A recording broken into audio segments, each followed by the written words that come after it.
afternoon, everyone. My name is Josh Cross. I'm the interim CEO of the Atascadero Chamber of Commerce, and this is Chamber Chat.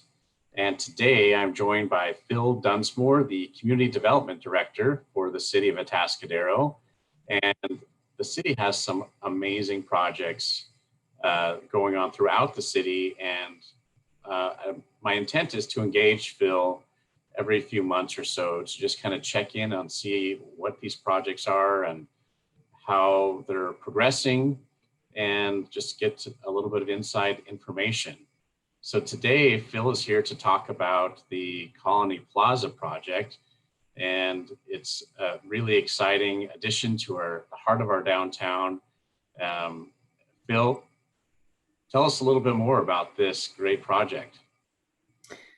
Yeah, so what I'd like to tell you is about the origin of the project. Really is several years ago when the La Plaza development began, which is the big mixed-use project that's now under construction adjacent to the freeway.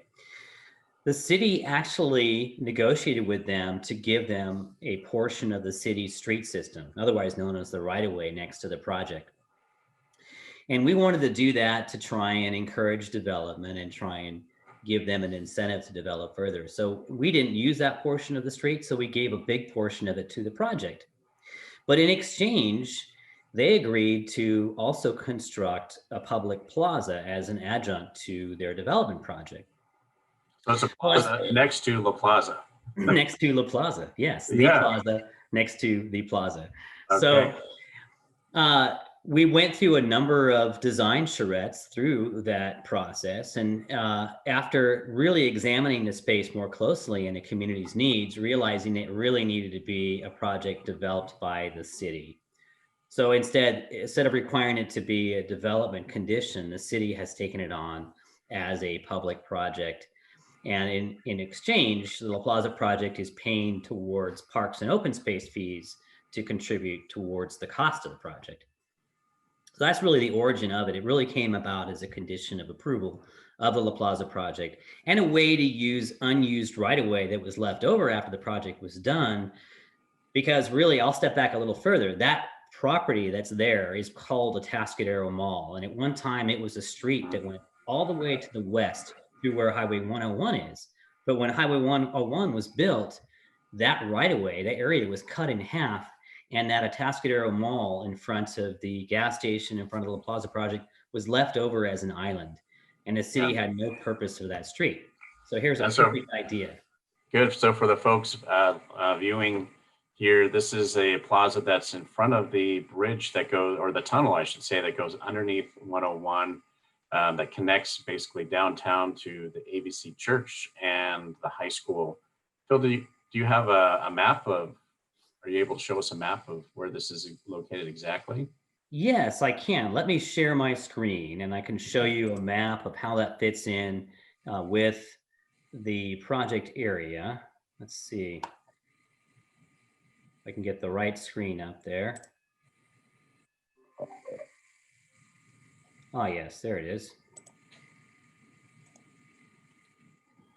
Yeah, all right, like me, you've got that now?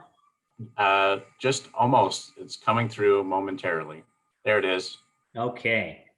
So what you're looking at is actually part of the plans, but off to your right is El Camino Real. And if you were able to see further across the plans, directly across the street from this would be our Sunken Gardens Park. And where it says proposed building is actually that new building that it is now almost complete there. It's the building that has the clock tower on it that's right there across the street from Sunken Gardens. That's that building. And right now, this leftover space is part of the construction site. It also has a little piece of leftover street on it that now serves the gas station and a former older mechanics building called La Rosa's that's in the back there.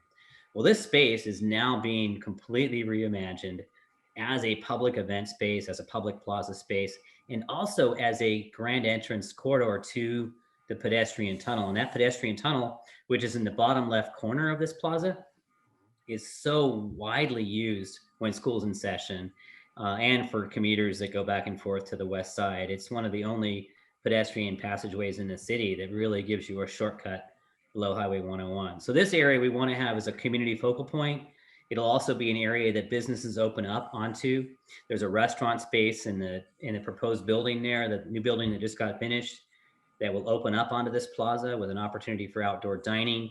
And we hope in the near future on the south end of the project, where the mechanic and gas station is now, that eventually that'll redevelop into commercial space, perhaps restaurant space with outdoor dining, and this Well, becomes a focal point. And when so the city what kind of events do you envision happening at this space? there could be small music events. We could bring in food trucks. We could have something that is an adjunct to some of the festivals that we have on El Camino, such as Hot El Camino Nights, our cruise night. We can also do things when we have our parades. We can have a food truck space here and have it be a food court. So basically, in a location that's right next to El Camino, where all our big El Camino events happen, we can have extra space to do things. And in the future, we'll also have El Camino changed into much more of a pedestrian environment when we scale it back to one lane in each direction with parking in the center. This will also be a piece to that bigger downtown revitalization. Very good. And so I probably should have mentioned this earlier on, but this project went before the city council on Tuesday night and was approved, correct, Phil? Yes, the project itself was actually approved just over a year ago, but now it finally came back to just adopt its final budget. Some of the costs, unfortunately, did come in over what we had estimated. So we did have to go back to council to have them finalize that budget and make some changes to reduce the cost so we could actually get it done feasibly. So that was what this week's city council hearing was about, is really adopting that budget, adopting the construction budget so that we can award the contract to actually start construction on the project. And so who's paying for this? Is this taxpayer funded, or can you walk us through that? Absolutely. It's a very specific funding allocation in the city that's reserved for parks, open space, and recreation. So for every development project that happens, they're required to pay what's called a development impact fee that pays into certain things like parks and open space. And the La Plaza project itself had to pay into that. And as we accrue those funds, we spend them on public spaces, whether they be a park like Paloma Park, or whether they be a plaza like this public space. This is a public space on public right-of-way that essentially is developed with park impact funds. And so that's where the money's coming from. It doesn't come from the general fund, doesn't come from other resources. It comes specifically from that fund. And it's good to know that the La Plaza project paid a significant portion into that fund that goes directly into this kind of development. Cool. And finally, when can we expect construction to start and then be completed?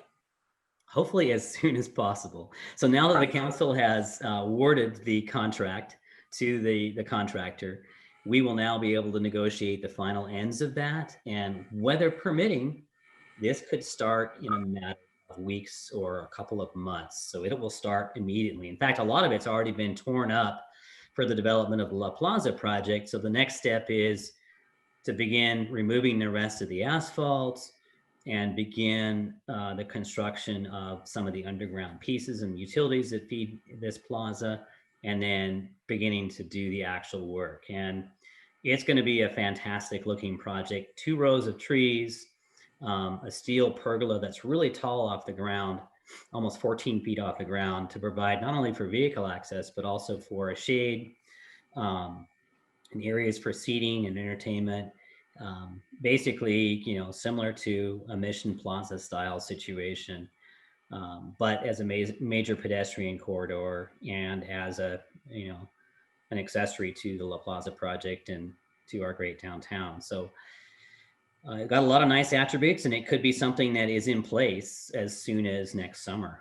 That's the hope. Well, what a wonderful project. It not only seems like a great recreation space, community space, but it seems like it could drive economic development to this part of town in conjunction with the La Plaza project. It seems like there's great opportunity to attract tourism and events and festivals, and So I think it is a fantastic idea, and I'm really excited about this project moving forward.